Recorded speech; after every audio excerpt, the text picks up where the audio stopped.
प्रधानमंत्री नरेंद्र मोदी ने आज हिमाचल प्रदेश में एम्स बिलासपुर का उद्घाटन किया। इसकी आधारशिला पीएम मोदी ने अक्टूबर 2017 में रखी थी। अस्पताल की स्थापना केंद्रीय प्रधानमंत्री स्वास्थ्य सुरक्षा योजना के तहत की गई है। अस्पताल में 18 स्पेशलिटी और 17 सुपर स्पेशलिटी विभाग होंगे। कुल 18 मॉड्यूलर ऑपरेशन थिएटर और 750 बेड होंगे। इन 750 बेड में से 64 आईसीयू के लिए हैं। इस अस्पताल में हर साल एमबीबीएस के लिए 100 और नर्सिंग कोर्स के लिए 60 छात्रों को एडमिशन दिया जाएगा। एम्स बिलासपुर के स्पेशलिटी आपको बता दें कि राज्य के आदिवासी हिस्सों जैसे केलांग, सलूनी और काजा में स्वास्थ्य शिविर भी आयोजित करेंगे। यह एम्स 24 घंटे इमरजेंसी सुविधा और डायलिसिस सुविधाओं से लैस है। इसमें सभी तरह की आधुनिक डायग्नोस्टिक मशीनें होंगी, जिसमें अल्ट्रासाउंड और सोनोग्राफी, सीटी स्कैन, एमआरआई आदि शामिल हैं।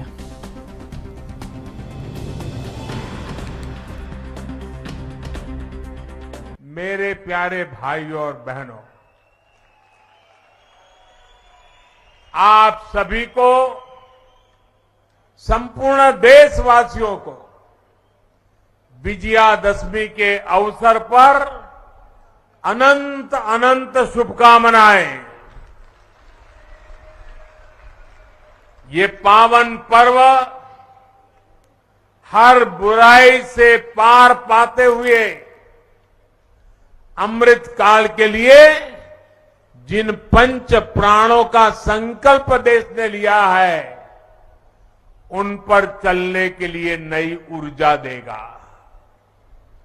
मेरा सौभाग्य है कि विजयादशमी पर हिमाचल प्रदेश के लोगों को स्वास्थ्य, शिक्षा, रोजगार और इंफ्रास्ट्रक्चर के हजारों करोड़ रुपए के प्रोजेक्ट्स इसका उपहार देने का अवसर मिला है। आदरणीय प्रधानमंत्री जी ने कैबिनेट में हाटी समुदाय को भी जो स्थान दिया है, उसके लिए सिरमौर की जनता और हिमाचल की जनता सदा आपको आशीर्वाद देगी, आपके आभारी रहेगी। मित्रों, ये बताता है, मैं तो यहां बिलासपुर में जानता हूं, कभी कोई प्रधानमंत्री 2 साल, 3 साल, 4 साल में एक बार कहीं दर्शन हो जाते थे और हमारे लोग उसी की गाथा गाते रहते थे कि प्रधानमंत्री आए थे, प्रधानमंत्री आए थे, प्रधानमंत्री आए थे। और यहां हमारे प्रधानमंत्री ऐसे हैं कि जरा सी भी उफ होती है, जरा सी भी तकलीफ होती है तो तुरंत प्रधानमंत्री जी हमारी दुख को देखने के लिए और उसको संभालने के लिए आते हैं। और हमें जिस तरीके से प्रोजेक्ट्स के माध्यम से हिमाचल को आगे बढ़ाया है, विकसित किया है, दुनिया तो लोहा मानती है। अभी अनुराग जी ने सारे देश की और दुनिया की तस्वीर आपके सामने खींची।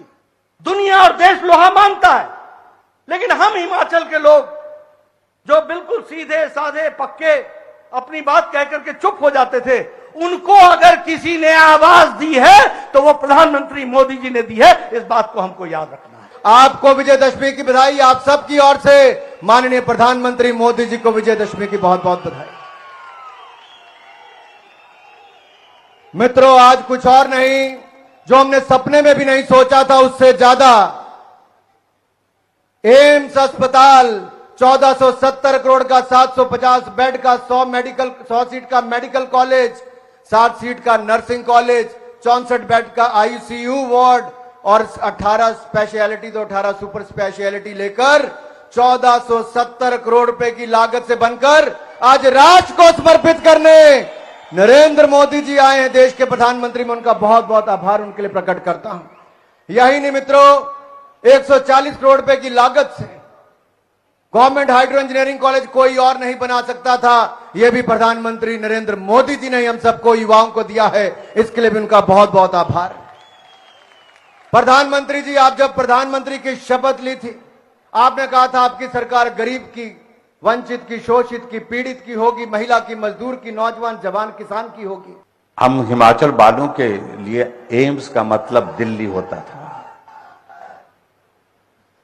यानी कि जब एम्स का जिक्र होता तो स्वाभाविक रूप से मन मस्तिष्क में एक बात होती थी कि इलाज का यह अंतिम पड़ाव है जो दिल्ली में मिलेगा। बहुत सारे लोग हौसला छोड़ जाते थे कि दिल्ली जाना मुश्किल, दिल्ली जाकर के इलाज करना मुश्किल, लेकिन आपने इस पहाड़ की इस पीड़ा को समझा और आपने हम हिमाचल वालों के लिए एम्स का मतलब बिलासपुर कर दिया। इसके लिए हम हृदय से आपके आभारी हैं, कभी भूल नहीं सकते इस बात को। और निश्चित रूप से ये कुछ चीजें ऐसी हैं, हम प्रगति की राह पर कहीं भी पहुंच जाएं, लेकिन ये चीजें याद दिलाती रहेंगी मुड़ मुड़ करके हमको, पीछे देखने के लिए हम कहां से शुरू हुए थे और किस नेतृत्व ने हमें संबल दिया, किस नेतृत्व ने हमें सहयोग दिया, किस नेतृत्व ने हमें आगे बढ़ने का हौसला दिया।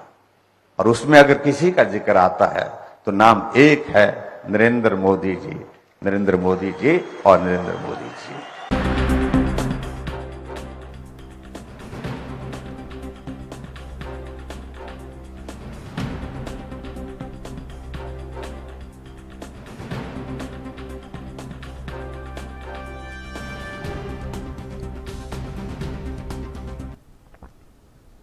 और इस खबर पर चर्चा के लिए हमारे साथ अजय शर्मा वरिष्ठ पत्रकार जुड़ गए हैं, साथ ही हमारे संवाददाता सुरेंद्र जुड़ गए हैं। आप दोनों ही मेहमानों का स्वागत। सबसे पहले सुरेंद्र जी, जानकारी चाहेंगे आपसे, पीएम मोदी ने एम्स की सौगात दी हिमाचल को, क्या कुछ अपडेट है आपके पास? पीएम मोदी के द्वारा जो एम्स बिलासपुर के लोगों को और हिमाचल प्रदेश के लोगों को दी गई है वो बहुत ही बड़ी सौगात है। पीएम के द्वारा जो उद्घोष किया गया वो माता नैना देवी और जाट सिंह बदिया के उद्घोष के साथ किया गया है, जिससे लोगों और जो पंडाल में बैठे लोगों का उसमें बहुत ही ज्यादा उत्साह देखने को मिला। सुरेंद्र, एक जानकारी और चाहेंगे कि जो हॉस्पिटल, इसकी खासियत क्या रहने वाली है? क्या जो आसपास के क्षेत्रों के लोग वहां पर आएंगे तो उनको किस प्रकार से उनका इलाज संभव किया जाएगा? क्योंकि एम्स एक बहुत बड़ा हॉस्पिटल होता है, मेडिकल कॉलेज की तरह होता है, उसमें बच्चे भी पढ़ाई करते हैं। तो जो सीटें रखी गई हैं, तो क्या उसमें जो 100 सीटें बताई गई एमबीबीएस के लिए हैं, तो क्या उसमें कोई आरक्षण भी लागू किया गया है? ये आरक्षण की बात की जाएगी तो आरक्षण को जब बीए कॉलेज शुरू हो जाएगा तो उसके अनुसार जो कैपेसिटी है उसके अनुसार ये पूरा किया जाएगा। और एम्स की अगर स्वास्थ्य सेवा की बात की जाए तो हिमाचल प्रदेश के लोगों के साथ और बाहरी राज्य के लोगों के साथ और दूसरे जो जिले हैं, साथ लगते जिले हैं, उन सभी लोगों को इसकी सुविधा मिलने वाली है और जो बहुत ही बड़ी सौगात है। चलिए सुरेंद्र, आपको रोकना चाहेंगे, हमारे साथ वरिष्ठ पत्रकार अजय शर्मा जी भी जुड़ गए हैं। शर्मा जी, कहीं ना कहीं देखा जाए जो एम्स की सौगात दी है पीएम मोदी ने बिलासपुर को, तो क्या माना जाए कि चुनावी बुगल बजा दिया है पीएम मोदी ने? बिल्कुल, हिमाचल के अंदर चुनावी बिगुल बच गया, आज से हम इसको मान सकते हैं देश के प्रधानमंत्री की तरफ से। और भारतीय जनता पार्टी बहुत ही गंभीर होकर चुनाव लड़ रही है। और मैं समझता हूँ शायद 2021 का जो उपचुनाव हुआ था जिसमें हार का सामना करना पड़ा था और सीएम जयराम ठाकुर को कहना पड़ा कि हम गलतफहमी के शिकार हो गए थे, हम सत्ता में थे, हमें लगा हम आसानी से जीत जाएंगे, लेकिन हमें सीरियसली लड़ना चाहिए था। तो जो उनकी तरफ से जो स्टेटमेंट आया था उसी को लेकर भारतीय जनता पार्टी सीरियसली लड़ रही है और उस मिथक को भी तोड़ देना चाहती है कि यहाँ पर बारी बारी से जो है सत्ता परिवर्तन होता रहता है, कि बीजेपी और कांग्रेस के बीच में उसको तोड़ना चाहती है। उत्तराखंड के और उत्तर प्रदेश के तर्ज पर कि हाँ, वहां पर जिस तरह से वहां सरकार रिपीट हो सकती है तो यहाँ पर भी रिपीट हो सकती है। तो वो तो अभी पता चलेगा, लेकिन हाँ, इस तरह की जो सौगातें हैं या फिर घोषणाएं वो भी हमें देखने के लिए मिलेंगी, जैसे कि हमें हर चुनाव में देखने के लिए मिलती हैं, चाहे वो झारखंड का हो, बिहार का हो, उत्तर प्रदेश का हो या उत्तराखंड का हो। तो वो तो खैर एक अलग अलग तरह की चीजें हो गई हैं, लेकिन इतना जरूर है कि हिमाचल का चुनाव अब गर्म होने जा रहा है, सियासी पारा चढ़ जाएगा। अब वो वहाँ का युवा किस तरह से देखता है, क्या वो सिर्फ अस्पताल के नाम पर बेरोजगारी या फिर महंगाई जैसे जो मसले हैं उनको भूल जाएगा, उसको उन पर वो बातचीत नहीं करेगा जिसके ऊपर कांग्रेस आवाज उठाती है या आम आदमी पार्टी आवाज उठाती है, या फिर वो सिर्फ अस्पताल को लेकर खुश हो जाएगा या दूसरी चीजों को लेकर, इंफ्रास्ट्रक्चर को लेकर खुश हो जाएगा। क्योंकि देखिए, लिविंग कॉस्ट सबसे इम्पोर्टेंट होती है कि जो सुविधाएं आपको मिल रही हैं उनको उपयोग करने के लिए आपकी जेब में पैसे हैं या नहीं है, ये सबसे इम्पोर्टेंट होता है। तो एक बार, लेकिन हाँ ये जरूर है कि चुनावी बिगुल बच चुका है और भारतीय जनता पार्टी किस तरह से जीत कर आएगी पता चलेगा कि, और कांग्रेस कितना दमखम लगाती है। लेकिन कांग्रेस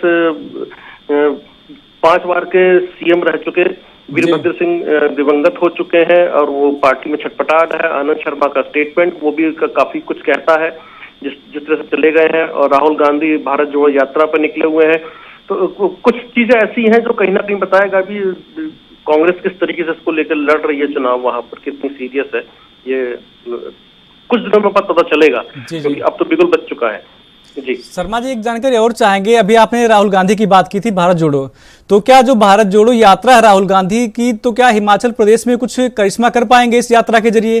क्योंकि कहीं ना कहीं देखिए तो कांग्रेस बिल्कुल खत्म ही हो चुकी है, वो चाहे कांग्रेस की अपनी अंतरिम लड़ाई हो चाहे जो भी हो, तो कांग्रेस तो पहले से ही कमजोर पड़ गई है। तो क्या भारत जोड़ो यात्रा से कुछ हिमाचल में कांग्रेस का भला हो पाएगा? देखिए, मुझे लगता है कि कांग्रेस खत्म हो गई है, ये तो कहना खैर बहुत जल्दबाजी होगी, और लेकिन हाँ, कांग्रेस मैं ये कह सकता हूँ कि जननी है बहुत सारे नेताओं की और पार्टियों की, जिनसे टूट टूट के बहुत सारी पार्टियां बनी है, फल फूल रही हैं। हाँ, ये जरूर है कि कांग्रेस के कार्यकर्ताओं में नई ऊर्जा और शक्ति फूंकने के लिए जो है राहुल गांधी भारत जोड़ो यात्रा पर निकले हुए हैं। जहां जहां से ये यात्रा निकल रही है, लोग का समर्थन उनको दिखाई देता है, वो हम सोशल मीडिया पे देख रहे हैं। मेन स्ट्रीम मीडिया को कितना कवर कर रहा है वो एक अलग सब्जेक्ट है। तभी मैंने जिक्र किया कि कितना असर दिखाई देगा, क्योंकि 5 बार के सीएम रह चुके वीरभद्र सिंह दिवंगत हो चुके हैं, उनकी जो बहन है वो क्या कर रही हैं, या उनकी कांग्रेसी नेता जमीनी स्तर पर किस तरह से काम कर रहे हैं, वो अपने आप में किस तरह से वहां पर काम होगा। क्योंकि आप देखें, जो वहां पे कहा जाता है कि यहाँ पर सत्ता परिवर्तन होता रहता है, सरकारी कार्यालय में काम करने वाले बाबू जो क्लर्क होता है वो तक जो है मंत्रियों की या विधायकों की, सांसदों की सुनना बंद कर देते हैं। ये वाकई एक किस्से हैं, ये चलता रहता है, और भारतीय जनता पार्टी इसी को तोड़ना चाहती है। तो वहां पर दूसरा चैलेंजर के रूप में आम आदमी पार्टी भी है। तो हमें अब ये देखना होगा कि आखिरकार कि ये सभी के लिए बहुत इंटरेस्टिंग चुनाव है कि भारतीय जनता पार्टी क्या उस चीज को तोड़ पाएगी, मिथक को, जैसे कि उसने उत्तराखंड में, उत्तर प्रदेश में किया है ना, या फिर यहाँ पर फिर से कांग्रेस की बारी आएगी। और सबसे इम्पोर्टेंट जो बात है ना कि हिमाचल प्रदेश के अंदर फ्लोटिंग वोटर नहीं है, जो अब समझे कि अगर इस तरफ चला गया इस तरफ ऐसा हो जाएगा, उस तरफ चला ऐसा हो जाएगा, सबके अपने अपने लगभग वोटर फिक्स है बहुत, और इसी वजह से सत्ता परिवर्तन वहाँ 5 साल में होता रहता है, तो पता चलेगा। लेकिन भारत जोड़ो यात्रा का कितना असर पड़ेगा तो अलग बात है, लेकिन कांग्रेसी कार्यकर्ता जरूर एकजुट हो रहा है, ये पूरे उसमें दिखाई दे रहा है। हमारे संवाददाता सुरेंद्र जुड़े हुए हैं, साथ ही अजय शर्मा वरिष्ठ पत्रकार जुड़े हुए हैं। सुरेंद्र जी, आपसे जानकारी चाहेंगे कि जिस प्रकार से हिमाचल की जो जनता है, अभी जब पीएम मोदी वहां आए थे, अभी एम्स की जो सौगात दी उन्होंने, तो इसको लेकर क्या कोई और भी बड़े ऐलान जनता के लिए किए गए हैं? सिर्फ एम्स की सौगात दी, क्या कुछ रहा है पूरा अपडेट वहां का?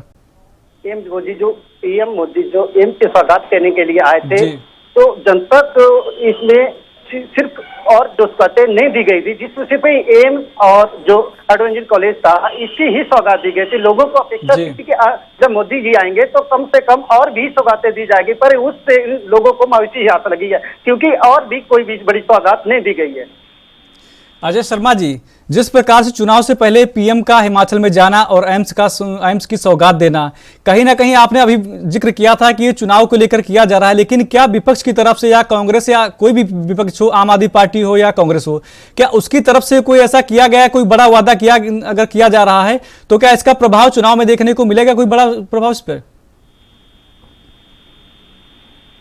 अजय शर्मा जी, चलिए लगता है अजय शर्मा जी से हमारा संपर्क टूट गया है। अजय शर्मा जी जुड़े, आपका बहुत बहुत धन्यवाद। साथ ही सुरेंद्र जी, आप हमारे साथ जुड़े, आपने जानकारी दी, आपका बहुत बहुत धन्यवाद।